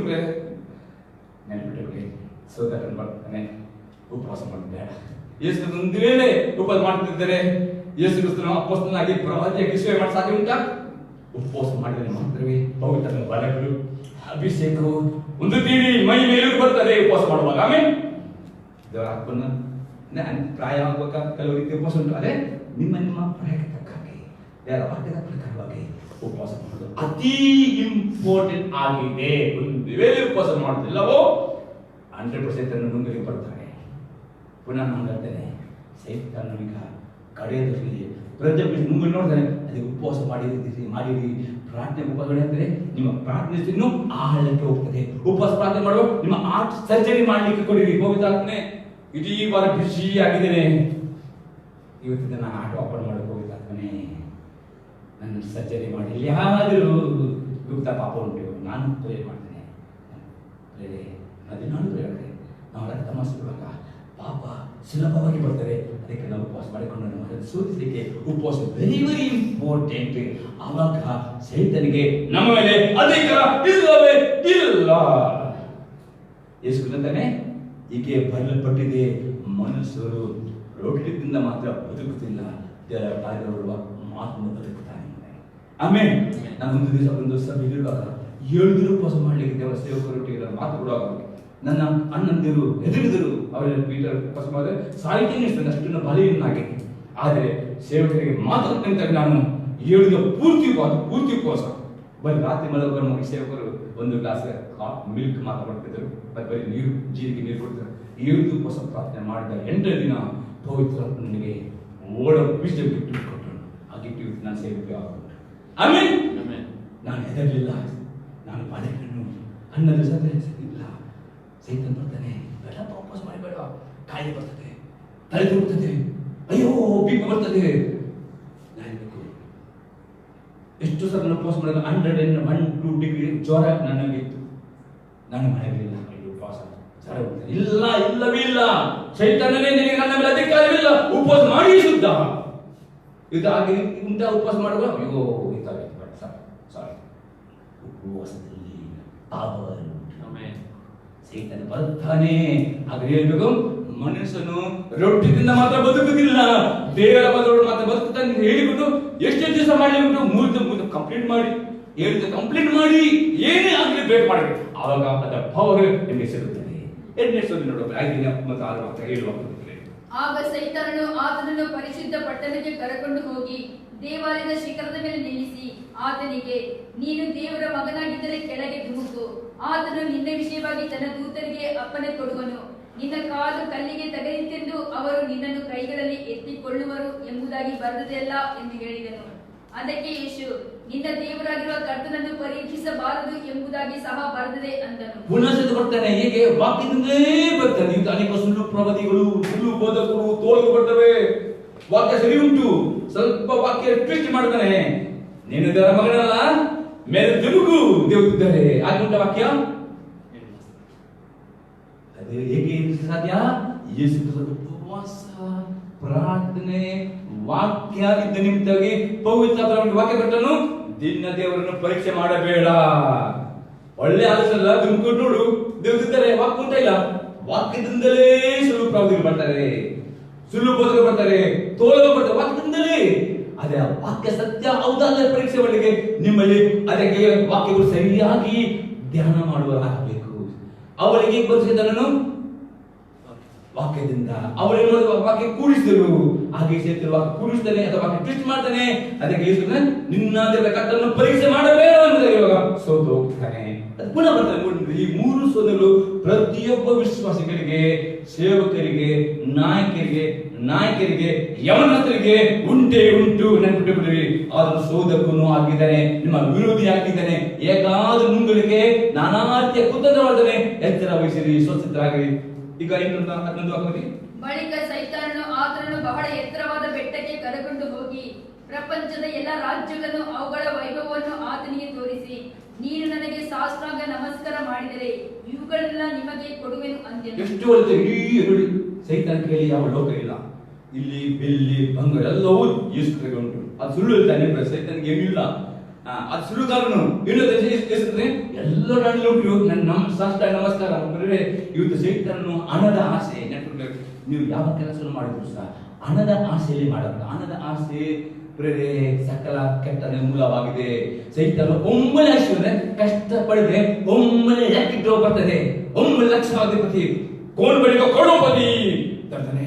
ಇಷ್ಟೆಲ್ಲ ಕೆಲಸ ಮಾಡಿ ಇಷ್ಟಿಷ್ಟು ಸ್ವಲ್ಪ ಕೂಡಿಸಿದ್ದು ಯಾಕೆ? ಒಂದೇ ಸಲ 10 ಲಕ್ಷ ಬರ್ತದೆ. ನೆನ್ಬಿಟ್ಟು ಬಿಡಿ, ಅದು ಸೈತಾನ ಸೋದನಾಗಿದೆ. ಕೆಲಸ ಮಾಡಬೇಕು, ಹಣ ಬೇಕು, ಅದೇ ಹಣದ ಆಸೆ. ಒಮ್ಮೆಲೆ ಶ್ರೀಮಂತವಾಗಬಹುದು, ಒಮ್ಮೆಲೆ ಕೊಡೋದಾಗ ನೋಡುದು. ಚಂದ ಬರ್ತಾನೆ. ಸೈತಾನಿಗೆ ನಮಸ್ಕಾರ ಮಾಡ್ತಂದ್ರೆ, ನಾವು ಇಷ್ಟೆಲ್ಲ ಸ್ವಲ್ಪ ಕೂಡಿಸ್ಕೊಂಡು ಯಾವ್ದನ್ನ ಮನೆ ಕಟ್ಬೋದು. ಒಮ್ಮೆಲೆ ಜಂಪ್ ಆದರೆ 10 ವರ್ಷದಲ್ಲಿ ಒಮ್ಮೆಲೆ ಮನೆ ಆಗ್ತದೆ. ಒಳ್ಳೆ ಆಲೋಚನೆ ದಂಡಿಗೆ ದೇವರ ವಾಕ್ಯದಲ್ಲಿ ಬರಬೇಕಾದ್ರೆ ದುಡಿದು ಕೂಡಿಸಿಕೊಂಡವನಿಗೆ ಅಭಿವೃದ್ಧಿ ಆಗುವುದು. ಸ್ವಲ್ಪ ಕೂಡಿಸಲಿಗೆ ಏನು ಕಡಿಮೆ ಆಗುವುದಿಲ್ಲ, ಹೆಚ್ಚಾಗಿ ಕೂಡಿಸಲಿಗೆ ಏನು ಹೆಚ್ಚಾಗುವುದಿಲ್ಲ. ಹಾಗಾದ್ರೆ ನೆನಪಿ, ನೀವು ಕಷ್ಟಪಟ್ಟು ದುಡಿದು ದೇವರಿಗೆ ಕೊಟ್ಟು, ದೇವರಿಗೆ ಕೊಡಿ ಕಾಣಿ ಕೊಟ್ಟು ನೀನು ಉಳಿತಾಯ ಮಾಡ್ತಾರೋ ದೇವರು ಆಶೀರ್ವಾದ ಮಾಡ್ತಾನೆ. ತಕ್ಕ ಸಮಯದಲ್ಲಿ ದೇವರಿಗೆ ಮಿರಾಕಲ್ ಮಾಡಿ ನಿಮ್ಮ ನೀಗಿಸ್ತಾನೆ. ಅದು ಬಿಟ್ಟು ಹೇಳ್ತಾನೆ, ನನಗೆ ನಮಸ್ಕಾರ ಮಾಡಿದ್ರೆ ಸಾಕು, ಒಮ್ಮೆಲೆ ಲಕ್ಷಾಧಿಪತಿ, ಕರೋಡಪತಿ ಕೊಡ್ತಾನೆ. ಎಂದಿಗೂ ಇದು ಅನೇಕ ರೀತಿಯನ್ನು ಬರ್ತಾ ಇದ್ದಾನೆ. ಹಣದ ಆಸೆಯಲ್ಲಿ ಐಶ್ವರ್ಯ ದುಡಿಯಬೇಕು. ಮೊದಲು ಹಣದಲ್ಲಿ ಆಗಲಿ, ಬಿಸ್ನೆಸ್ ಆಗಲಿ ದೇವರಿಗೆ ಮಹಿಮೆ ಉಂಟು. ನಾನು ಯಾರು ಆರಾಧನೆ ಮಾಡಬೇಕು? ಹಣವನ್ನು ಆರಾಧನೆ ಮಾಡಬೇಕಾ? ಕೆಲಸ ಆರಾಧನೆ ಮಾಡಬೇಕಾ? ಬಿಸ್ನೆಸ್ ಆರಾಧನೆ ಮಾಡಬೇಕಾ? ಯಾರು ಆರಾಧನೆ ಮಾಡಬೇಕು? ದೇವರಿಗೆ. ಸೈತಾನು ಹಣ. ಅದಕ್ಕೆ ನೀವು ದೇವರನ್ನು, ಧನವನ್ನು ಕೂಡ ಸೇವಿಸಲಾರೆ. ಎಂದಿಗೂ ಧನ ಎಂಬುದು ದೇವತೆಯಾಗಿದೆ ಎಂದು ಆ ದೇವತೆಗೆ ಸ್ವಲ್ಪವೂ ಕೈ ಮುಗಿಯಬೇಡಿ. ಹಣದ ಉದ್ದಿಪರ ಏನಾಯ್ತು? 9 ವಾಕ್ಯ. ಯೇಸು ಅವನಿಗೆ, ಸೈತಾನನೇ, ನೀನು ತೊಲಗಿ ಹೋಗು, ನಿನ್ನ ದೇವರಾಗಿರುವ ಕರ್ತನಿಗೆ ಅಡ್ಡಬಿದ್ದು ಆತನನ್ನು ಒಬ್ಬರನ್ನೇ ಆರಾಧಿಸಬೇಕು ಎಂಬುದಾಗಿ ಬರೆದದೆ ಎಂದು ಹೇಳಿದನು. ಅನೇಕ ಹೇಳಿದೆ, ಹಣದ ಆಸೆಯಲ್ಲಿ ಅದಕ್ಕೆ ನಮಸ್ಕಾರ ಮಾಡುತ್ತಾರೆ. ಒಮ್ಮೆಲೆ ಸೈತಾನ ಶ್ರೀಮಂತರುತ್ತಾನೆ, ಹಣವನ್ನು ಆಡುವ ತೆಗೆಸಿಕೊಳ್ತಾನೆ. ಸೈತಾನ ತೊಲಗಿ ಹೋಗು, ನಿನ್ನ ದೇವರಾಗಿರುವ ಕರ್ತನಿಗೆ ಅಡ್ಡ ಬಿದ್ದು ಆತಂಬಡನೆ ಆರಾಧಿಸಬೇಕು. ನಮ್ಮ ಪೂರ್ತಿ ಆರಾಧನೆ ದೇವರ ಬಳಿಗೆ ಹೋಗಬೇಕು. ಹಣದಲ್ಲಿಯೂ ದಶಮಾಂಶ ಕೊಡುವುದು, ಕಾಣಿ ಕೊಡುವುದು ಆರಾಧನೆ ಒಂದು ಭಾಗವಾಗಿದೆ.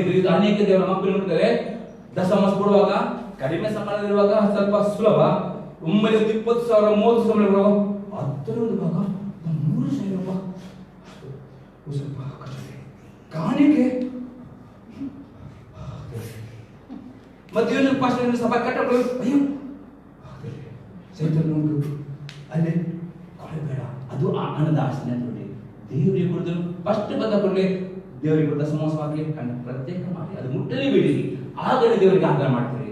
ಇಲ್ಲದ್ರೆ ನೀವು ಯಾರು ಮಾಡ್ತೀರಿ? ಹಣವನ್ನು ಆದ ಮಾಡ್ತೀರಿ.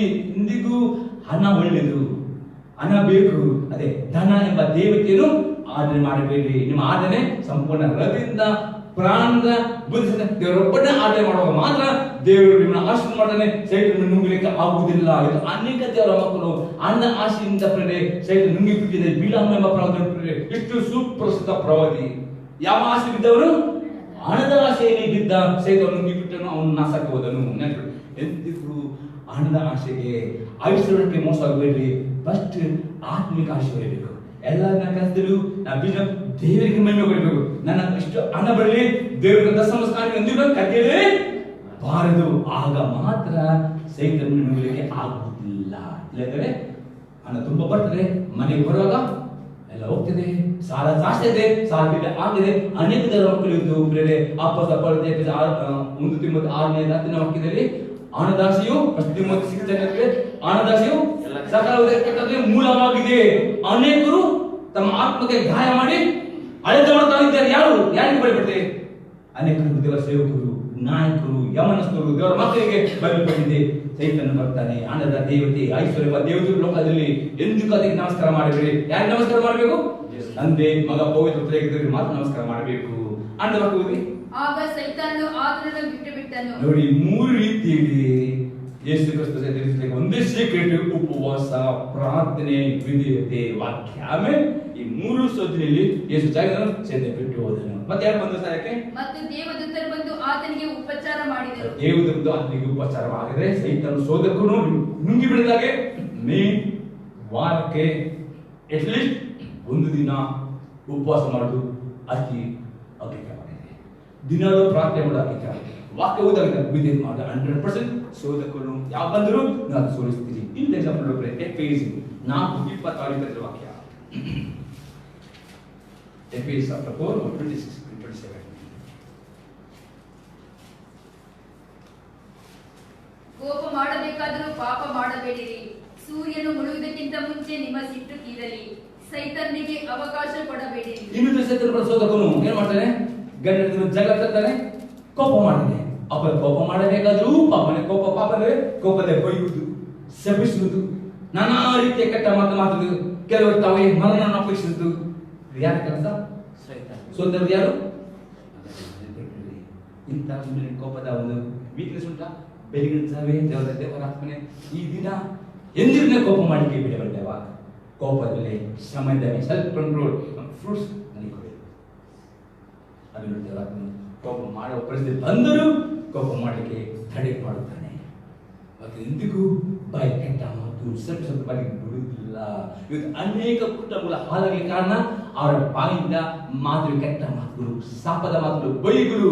ಸೈತಾನ ಬರ್ತಾನೆ, ಏನ್ ಬಂದ್ರೆ ನಿಮ್ಮ ಕುಟುಂಬವನ್ನು ಹಾಳು ಮಾಡ್ತಾನೆ, ಹಣವನ್ನು ಹಾಳು ಮಾಡ್ತಾನೆ. ಸೈತಾನ ಸೋದಕರು ಎಂದಿಗೂ ನಿಮ್ಮ ಗಂಡನ ಮಧ್ಯದಲ್ಲಿ ಬರಲಿಕ್ಕೆ ಬಿಡಬೇಕು. ಗಂಡನ ಇಬ್ಬರು ಒಂದು ಸತ್ಯವಾಗಿದ್ದಾರೆ.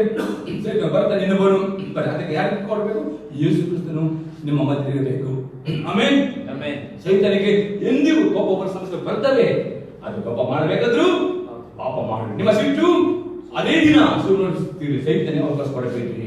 ಇನ್ನು 3 ರೀತಿ ಬರ್ತದೆ ಸೈತಾನ ವಾಕ್ಯ ನೋಡುತ್ತಾರೆ. 4:21-23 ವಾಕ್ಯ. 4:21 ಅದು 23 ವಾಕ್ಯ.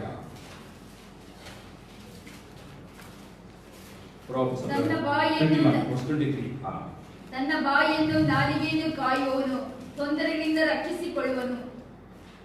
ತನ್ನ ಬಾಯಿಯನ್ನು ಕಾಯುವವನು, ತೊಂದರೆಯಿಂದ ರಕ್ಷಿಸಿಕೊಳ್ಳುವನು. ನೆನಪಿಟ್ಟುಕೊಳ್ಳಿ, ನಿಮ್ಮ ಕುಟುಂಬಕ್ಕೆ ತೊಂದರೆಗಳು ಬರಬಾರದು. ರೋಗಗಳು, ವ್ಯಾಧಿಗಳು, ಅಪಘಾತ, ದುರ್ಮರಣಗಳು, ಅಕಾಲ ಮರಣವು ಬರಬಾರದು. ಏನು ಮಾಡಬೇಕು? ನಿಮ್ಮ ಬಾಯನ್ನು ಕೆಟ್ಟದನ್ನು ಮಾತನಾಡದಂತೆ, ಕೋಪ ಮಾಡಿದರೂ ಪಾಪ ಮಾಡಿದರೆ ನಾಲಿಗೆಯನ್ನು ಪುನಃ ಮಾಡುತ್ತದೆ. ನಿಮ್ಮ ನಾನು ಮುಂದೆ ಪ್ರಾರ್ಥನೆ ಮಾಡುವಾಗ ಈ ವೀಕೆಂಡು ಮೊಣಕಾಲು ಕೈ ಮೇಲೆ ಮಾಡಿ ಪವಿತ್ರ ಪ್ರಾರ್ಥನೆ, ಈ ದಿನ ನನ್ನ ನಾಲಿಗೆ ಕೊಕ್ಕೆ ಹಾಕಬಹುದು. ಒಪ್ಪುದರೆ ದೇವರ ನನ್ನಲ್ಲಿ ಸ್ವಭಾವ, ನನ್ನ ವೀಕ್ನೆಸ್ ಇರಬಹುದು.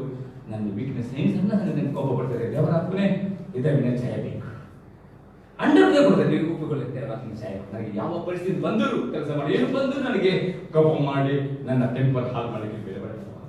ನನ್ನ ನಾಲಿಗೆ ಪಾಪ ಮಾಡಲಿಕ್ಕೆ ಬೇಡ ಬರಲ್ಲ. ನಾಲಿಗೆ ಪವಿತ್ರವೇ ಒಪ್ಪಿಸ್ಕೊಳ್ತಿರೋ ದೇವರ ಅಪ್ಪನಿಗೆ ಸಾಯಕನ. ಯಾವ ಪರಿಸ್ಥಿತಿ ಬಂದರೂ ಕೋಪ ಮಾಡ್ಲಿಕ್ಕೂ ಕೆಟ್ಟ ಮಾತನ್ನು ಆಡ್ಲಿಕ್ಕೆ ಬಿಡುದು ಒಂದು ವೇಳೆ ಒಪ್ಪಿಕೊಳ್ಳವು. ನಿಮ್ಮ ಬಾಯಿಂದ ಮಾತ್ರ ನಕಾರಾತ್ಮಕ ಶಾಪದ ಮಾತುಗಳು, ಗಂಡ ಹೆಂಡತಿ ದೂರುದು, ಅದೇ ಹೆಂಡತಿ ಗಂಡನ ಕೆಲವು ಕುಟುಂಬದಲ್ಲಿ ಹೆಂಡತಿಯನ್ನು ಬಿಟ್ಟರೆ ಗಂಡನ ದೂರುತ್ತಾ ಇರ್ತಾರೆ. ಪಾಪ ಗಂಡ ಕೇಳಿಕೊಂಡು ಅವನು ಮಾನಸಿಕ ಒಂದು ಕುಗ್ಗಿ ಹೋದೆ ಯಾರು ಕಾಣ್ತಾರೆ.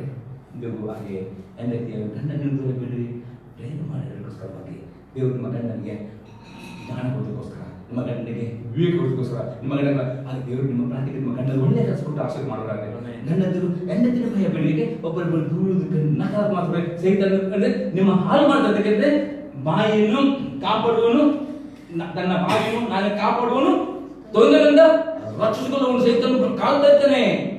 ಅವಕಾಶ ಕಳೆದಿದ್ದೀರಿ. ಯಾಕೆ? ಇನ್ನೊಂದು ವಾಕ್ಯ ನೋಡ್ರಿ, ನಾನು ಪುಸ್ತಕ 6ನೇದಲ್ಲಿ 2ನೇ ವಾಕ್ಯ ಮಾತಿನಲ್ಲಿ ಪಾವನ ನೋಡೋದ್ರೆ 6ನೇದಲ್ಲಿ 2ನೇ ವಾಕ್ಯ. ನೀನು ಮಾತು ಕೊಟ್ಟು ಪಾಶಕ್ಕೆ ಸಿಕ್ಕಿದ್ದಿ, ನಿನ್ನ ವಾಗ್ದಾನವು ನಿನ್ನನ್ನು ಹಿಡಿದಿದೆ. ನೀನು ಮಾತು ಕೊಟ್ಟು ನೀವು ಕೆಟ್ಟ ಮಾತನಾಡಿದರೆ ಸೈತಾನನ ಪಾಶದಲ್ಲಿ ಸಿಕ್ಕಿಬಿಡುತ್ತೀರಿ. ನಿನ್ನ ವಾಗ್ದಾನ ಹಿಡಿದ ಅದಕ್ಕೆ ಕೂಡಲೇ ಸಮಯಕ್ಕೆ ಆಗಬೇಕು. ಬರೀ ಸಾರಿ ಅಲ್ಲ, ಸಾರಿ ಏನು ಮಾಡ್ತಾರೆ 1 ಗಂಟೆ ಮಾತ್ರ ಕಂಟ್ರೋಲ್, ಪುನಃ ಅದೇ ಪಾಪ. ಸಾರಿ ಅಲ್ಲ ದೇವ, ಇನ್ನು ಮುಂದೆ ಈ ಪಾಪವನ್ನು ಮಾಡುವುದೇ ಇಲ್ಲ. ಇದರ ಮೇಲೆ ನನಗೆ ಸೆಲ್ಫ್ ಕಂಟ್ರೋಲ್, ಸಮಧಮೆ ಕೊಡು. ಕೋಪ ಮಾಡ್ಲಿಕ್ಕೆ ಬಂದರೂ ನಾನು ಕೋಪ ಮಾಡುವ, ನಾ ಸಾಧು ವ್ಯಕ್ತಿ ಆಗಬೇಕು. ಸಾತ್ವಿಕ ಸ್ತ್ರೀ ಕಷ್ಟಪಡ್ತೀರಿ ಬೈ ಸಾತ್ವಿಕದ ಶಾಂತ ಮನಸ್ಸುವ ಒಳಗೂ ಅನೇಕ ಸ್ತ್ರೀಯರಿಗೆ ಇಲ್ಲ. ಅನೇಕ ಸ್ತ್ರೀ ಕೋಪ ಬಂದ ಕೂಡಲೇ ಗಂಡನ್ನು ಬೈತಾರೆ, ಮಕ್ಕಳು ಬೈತಾರೆ, ಇಡೀ ಕುಟುಂಬ ಸಾಪ ಆಗ್ತಾರೆ. ಎಷ್ಟು ಪಾಪ ಗಂಡ ಪ್ರೇರಣೆ ಮಾಡುದು, ಅದು ಹೆಂಡತಿ ಪ್ರೇರಣೆ ಮಾಡಬಹುದು. ಗಂಡ ಆದ್ರೆ ಎಲ್ಲ ಪ್ರಾರ್ಥನೆ ಕೋಪದ ಎಲ್ಲ ಕುಟುಂಬ ಸಪಿಸ್ತಾರೆ, ಬೈತಾರೆ. ಅಂದ್ರೆ ಸಮಯಕ್ಕೆ ಇದ್ದಾರಾಯ್ತು. ಒಂದು ಸಮಯಕ್ಕೆ ಇದ್ದರೆ ನಿನ್ನ ಮಾತು ನೀನು ಮಾತು ಕೊಟ್ಟು ಪಾಶಕ್ಕೆ ಸಿಕ್ಕಿದ್ದಿ. ಯಾರ ಪಾಶಕ್ಕೆ? ಸೈತನು ಪಾಶವಿದ್ದಾನೆ. ಯಾಕೆ? ನಿನ್ನ ವಾಗ್ದಾನವು ನಿನ್ನನ್ನು ಹಿಡಿದಿದೆ. ನೀವು ಕೆಟ್ಟ ಮಾತನಾಡಿದ ಹಿಡಿದುಕೊಳ್ಳುತ್ತಾನೆ. ಅದಕ್ಕೆ ನಮ್ಮ ಮಾತಿನಲ್ಲಿ ಪವರ್ ಉಂಟು. ಅದಕ್ಕೆ ಫಸ್ಟ್ ಪೀಟರ್ 3:10 ಹೇಳ್ತದೆ, ಜೀವನ ಸಂತೋಷ ಪಡಬೇಕಾ, ಒಳ್ಳೆದಿರಬೇಕಾ, ಯಾವ ಬಾಯಿಂದ ದೇವರ ವಾಗ್ದಾನವನ್ನೇ ಹೆಚ್ಚಾಗಿ ಮಾತನಾಡಿ, ಅನ್ಯ ಭಾಷೆಯಲ್ಲಿ ಪ್ರಾರ್ಥನೆ ಮಾಡಿ, ಸ್ತೋತ್ರ ಮಾಡಿ, ಎಂದು ಕೋಪ ಮಾಡಬೇಡ್ರಿ. ಕೋಪದ ಕೆಟ್ಟ ಮಾತು ಎಂದು ಹೇಳಬೇಡ್ರಿ. ದೂರ ಕಾರಣ ಉಂಟು, ದೂರ ಬೇಡ್ರಿ. ಅವ್ರಿಗೆ ಒಳ್ಳೆದಿರಿ, ಆಶೀರ್ವಾದ. ಹೆಂಡತಿ ತನ್ನ ಗಂಡ ದೂರ ಕಾಣದು, ನನ್ನ ಗಂಡ ಒಳ್ಳೆಯವನಾಗಿದ್ದಾನೆ, ಆಮೇನ್, ನನ್ನ ಗಂಡ ವೆರಿ ಬ್ಯೂಟಿಫುಲ್, ನನ್ನ ಗಂಡ ಪ್ರೇಯರ್ ಓದಿರಲಿ, ನನ್ನ ಗಂಡ ನಂಬಿಕೆ ಇರಲಿ, ನನ್ನ ಗಂಡ ಶ್ರೀಮಂತ ಇರಲಿ, ಅದೇ ಮಾಡ್ತಾನೆ. ಗಂಡನ ಗಂಡತಿಗೆ ನನ್ನ ಹೆಂಡತಿ ಆದಿವಂತರು, ಹೀಗೆ ಪರಸ್ಪರ ಹೇಳಬೇಕು. ಅದು ಹಾಗೆ ಅದು ಬಿಟ್ಕೊಂಡು ಕೈ ನನ್ನ ಹಾಗೆ ಹೇಳಿದ್ರೆ ಹಾಗೇನೆ ಮಾಡಿ ಹಿಂದಿಗೂ ಬೆಳೆ ಬೇಡ್ರಿ. ಸೈತನು ಶೋಧಕನಾಗಿದ್ದಾನೆ, ಆತನು ಬರ್ತಾನೆ. ಮತ್ತೆ ನೋಡಿ, ಇಡೀ ಕುಟುಂಬವನ್ನು ನುಂಗಿಬಿಡ್ತಾನೆ. ಅವಕಾಶ ಕೊಡಬೇಡ್ರಿ, ಸ್ವತಂತ್ರರಾಗಿ ಎಚ್ಚರವಾಗಿರಿ. ವೆರಿ ವೆರಿ ಇಂಪಾರ್ಟೆಂಟ್ ಆಗಿದೆ. ಎಲ್ಲ ಅರ್ಥ ಆಯ್ತಲ್ಲ? ಈಗ 4ನೇ ಪಾಯಿಂಟ್ ಮಾಡ್ರಿ, ನುಂಗಲಿಕ್ಕೆ ಅವಕಾಶ ಕೊಡಬೇಡ್ರಿ. ಸೈತಾನನು ನಿಮ್ಮ ನುಂಗಲಿಕ್ಕೆ ಎಂದಿಗೂ ಅವಕಾಶ ಕೊಡಬೇಡ್ರಿ. ಏನು ಮಾಡಬೇಕು ನೋಡುವ. ಐಸಾಯ 56 ವರ್ಡ್ 9-11. ಐಸಾಯ 56 ಅದರಲ್ಲಿ 9ರಿಂದ 11 ವಾಕ್ಯ. ಐಸಾಯ 56 9ರಿಂದ 11 ವಾಕ್ಯ. ಅರಣ್ಯದ ಸಕಲ ಮೃಗಗಳೇ, ಕಾಡಿನ ಎಲ್ಲಾ ಜಂತುಗಳೇ, ನುಂಗಿ ಬಿಡುವುದಕ್ಕೆ ಬನ್ನಿರಿ. ಇವರ ಕಾವಲುಗಾರರು ಕುರುಡರು, ಇವರಲ್ಲಿ ಯಾರಿಗೂ ತಿಳುವಳಿಕೆ ಇಲ್ಲ. ಇವರೆಲ್ಲರೂ ಬೊಗಳಲಾರದ ಮೂಗ ನಾಯಿಗಳು, ನಿದ್ರೆಯನ್ನು ಆಶಿಸಿ ಮಲಗಿಕೊಂಡು ಕನವರಿಸುವ ನಾಯಿಗಳು, ಮತ್ತು ಇವು ಹೊಟ್ಟೆಭಾಗ ನಾಯಿಗಳು. ಇವುಗಳಿಗೆ ಎಂದಿಗೂ ಸಾಕು ಎನಿಸದು. ಇಂಥವರು ಕುರಿಗಳನ್ನು ಕಾಯತಕ್ಕವರು, ಬುದ್ಧಿಹೀನರಾಗಿದ್ದಾರೆ. ಬೇರೆ ಸೈತಾನ ದೇವರು ತಾನೇ ಅಪ್ಪಣೆ ಕೊಡ್ತಾನೆ. ಅದನ್ನ ಸಕಲ ಮರಗಳು ಸೈತಾನ ಒಳಗಾಗಿದೆ. ಎಲ್ಲ ತಂತುಗಳು ಸೈತಾನ ನಿಮ್ಗೆ ಬೇಡ ಯಾರು ಪ್ರಾರ್ಥನೆ ಮಾಡುದಿಲ್ಲವೋ, ಪ್ರಾರ್ಥನೆಗೆ ಸೋಮಾರಿಗಳಾಗ್ತಾರೋ, ಎಲ್ಲರೂ ಮಾಡಿ ಸಮಯ ಉಂಟು. ಪ್ರಾರ್ಥನೆ ಮಾಡಿದ್ರೆ 1 ಗಂಟೆ ಬಿಟ್ಟರೆ ನನಗೆ ಇಡೀ ದಿನ ತಲೆ ತಿರುಗುತ್ತದೆ ಭಯ. ಬಿಟ್ಟಾಗ್ತೇನೆ 8 ಗಂಟೆ 10 ಗಂಟೆ ಮಲಗಿದ್ದಾರೆ ಕೆಲವರು. ಡಬ್ಬಟ್ಟು ಯಾರು ಬಿಟ್ಟರು ಎಲ್ಲ ಬಂದು ಮಾಡಿ ಮತ್ತೆ ಎಲ್ಲಿ ಪ್ರಾರ್ಥನೆ ಮಾಡಬೇಕು? ಮತ್ತೆ ಪ್ರಾರ್ಥನೆ ಆಗ್ತದ? ಪ್ರಾರ್ಥನೆಗೆ ಒಂದು ಶಿಸ್ತು ಬೇಕು. ಪ್ರಾರ್ಥನೆ ಟೈಮ್ ಫಿಕ್ಸ್ ಮಾಡಿ, ಯಾವ ಟೈಮ್ ರಾತ್ರಿ ಟೈಮ್ ಅನುಕೂಲವ, ಯಾವ ಟೈಮ್ ದಿನದ 20 ಗಂಟೆ ಯಾವ ಟೈಮ್ ನಿಮಗೆ ನಾನು ಮುಂಜಾನೆ ನಿಮಗೆ ಯಾವ ಟೈಮ್ ನಿಮಗೆ ಸೂಟೇಬಲ್ ಉಂಟು ಆ ಟೈಮ್ ಫಿಕ್ಸ್ ಮಾಡಿ, ಇದು ಟೈಮ್ ನನ್ನ ಪ್ರಾರ್ಥನೆ ಟೈಮ್. ಏನೇ ಆಗಲಿ ನನ್ನ ಸಾಕ್ಷಿ ಆಗ್ತಾನೆ ಬ್ರೇ. ಇಲ್ಲಿ ರಾತ್ರಿ ನನ್ನ ಸೈತನ ಮಲಗಿ ಬಿಡುತ್ತದು ನಾನು ಪ್ರಾರ್ಥನೆ ಹೇಳ್ತೇನೆ. ಆಮೇಲೆ ಸೈತನಿಗೆ ನನ್ನ ಮೇಲೆ ಅಧಿಕಾರ ಇಲ್ಲವೇ ಇಲ್ಲ. ಯಾಕೆ? ಪ್ರಾರ್ಥನೆ ಮಾಡುವವರು ಬೊಗಳುವನಾಗಿಲ್ಲ. ಇವತ್ತು ಅನೇಕ ಜನ ಮಕ್ಕಳು ಬೊಗಲಾದ ಮೂಗನಾಗಿದ್ದಾರೆ. ಬೊಗಲಿಗೆ ನಿದ್ರೆ ಬಿಡುದಿಲ್ಲ, ಆನಂದ ಬಿಡುದಿಲ್ಲ. ಏನಿದೆ ದೇವರ ಮುಂದಿಗೆ ನೆನಪಿಟ್ಟುಕೊಂಡಿರಿ. ಎಚ್ಚರಿಕ ಮಾತು. ಸೈತನ ಕಡೆ ಒಬ್ಬೊಬ್ಬ ಬಿಡಿಸಿ ನುಂಗುಲಿ ನೋಡ್ತಾನೆ. ಅದೇ ಮುಂದಾದಾಗೆ ಸ್ವಸ್ಥರಾಗಿರಿ, ಎಚ್ಚರವಾಗಿರಿ. ಪ್ರಾರ್ಥನೆ ಮಾಡಿ, ಎಂದಿಗೂ ಪ್ರಾರ್ಥನೆ ಮಾಡಲಿಕ್ಕೆ, ಉಪವಾಸ ಮಾಡಲಿಕ್ಕೆ, ಆದಿತ್ಯರ ಸಭೆಗೆ ಬರಲಿಕ್ಕೆ, ವಾಕ್ಯವನ್ನು ಎಂದಿಗೂ ಆಲಸ್ಯ ಮಾಡಬೇಡಿರಿ. ನಿದ್ರೆ ತ್ಯಾಗ ಮಾಡಿದ್ರು ಪರವಿಲ್ಲ, ಪ್ರಾರ್ಥನೆ ತ್ಯಾಗ ಮಾಡಬೇಡಿ. ನೆನಪಿಟ್ಟುಕೊಳ್ಳಿ. ಊಟ ಬಿಟ್ಟರು ಪರವಿಲ್ಲ, ಉಪವಾಸ ತ್ಯಾಗ ಮಾಡಬೇಕು. ಸೈತಾನನಿಗೆ ಅವಕಾಶ ಕೊಡಬೇಡಿ. ಪ್ರಾರ್ಥನೆ ಮಾಡಿದ್ರೆ ಬೋಗ ಈಗ ನಾಯಿ ಯಾಕೆ ಸಾಕ್ತಾರೆ ಮನೆಯಲ್ಲಿ ರಾತ್ರಿ ಮನೆ ನಾಯಿ ಬೊಗಳುವಾಗ ಕಲ್ಲರು ಓಡ್ತಾರಲ್ಲ ಅಲ್ಲ, ಬೊಗಳಿದ್ದೇವೆ ಇಡೀ ಮನೆ. ಯಾಕಂದ್ರೆ ನಾವು ಬೊಗಳುವನಾಗಿರು. ಏನು ಪ್ರಾರ್ಥನೆ ಬೊಗಳುತ್ತೇವೋ ಸೈತನು 10 ಪರ್ಲಂಗೆಲ್ಲ 10 ಕಿಲೋಮೀಟರ್ ಬರ್ತೇವೆ. ನಮ್ಮ ಊರನ್ನು ಕಾಪಾಡಬೇಕು, ನಮ್ಮ ಕುಟುಂಬ ಕಾಪಾಡಬೇಕು, ನಮ್ಮ ಸಭೆಯನ್ನು ಕಾಪಾಡಬೇಕು. ಅದೇ ನಾವು ಪ್ರಾರ್ಥನೆ ಬೊಗಳುವನಾಗೆಲ್ಲ ಬಿಡ್ಲಿದ್ರೆ ಅದೇ ಬೊಗಲಾದ ನಾಯಿಗಳು, ಕುರುಡರು, ಹೊಟ್ಟೆ ಬಾಕರು. ಅದೇ ಊಟ ಮಾಡಿಕೊಂಡು ಹೇಗೆ ಮಾಡಿದ್ರೆ ಪ್ರಾರ್ಥನೆಗೆ ಸ್ವಲ್ಪ ಊಟಕ್ಕೆ ತ್ಯಾಗ ಮಾಡಲಿಲ್ಲ. ಏನು ಕಂಪ್ಲೀಟ್ ಅವರಿಗೋಸ್ಕರವೇ ಜೀವಿಸುದು. ಪ್ರಾರ್ಥನೆ ಸಾಧ್ಯವಿದ್ದರೆ ಮಾಡೋಣ. ಅಷ್ಟು ಪ್ರಯತ್ನ ಮಾಡಬೇಕಾಗುತ್ತೆ. ಅಷ್ಟೊಂದು ಪ್ರಾರ್ಥನೆ ಕೆಲವು 1 ಗಂಟೆ ಪ್ರಾರ್ಥನೆ ಮಾಡಿ ದೊಡ್ಡ ಆಗಿದೆ. ಮತ್ತೆ 2 ಗಂಟೆ ಮಾಡ್ಬೋದಾ? ಅದಕ್ಕೆ ದೇವಸ್ಥಾನ ಅದಕ್ಕೆ 1 ಗಂಟೆ ಸಾಕಾಗಿದೆ. 1 ಗಂಟೆ ಪ್ರಯ ಮಾಡಲಿಕ್ಕೆ 1 ಗಂಟೆ ಪ್ರಯ ಮಾಡಲಿಕ್ಕೆ ಹೋಗಬಹುದು. 2 ಗಂಟೆ ಮಾಡ್ಬೋದು. ನೆನಪಿಟ್ಟು ಪ್ರಾರ್ಥನೆ ವೆರಿ ವೆರಿ ಇಂಪಾರ್ಟೆಂಟ್. ಇಲ್ಲದಿದ್ದರೆ ನುಂಗುತ್ತಾನೆ, ನುಂಗಲಿಕ್ಕೆ ಅವಕಾಶ ಕೊಡಬೇಡಿ.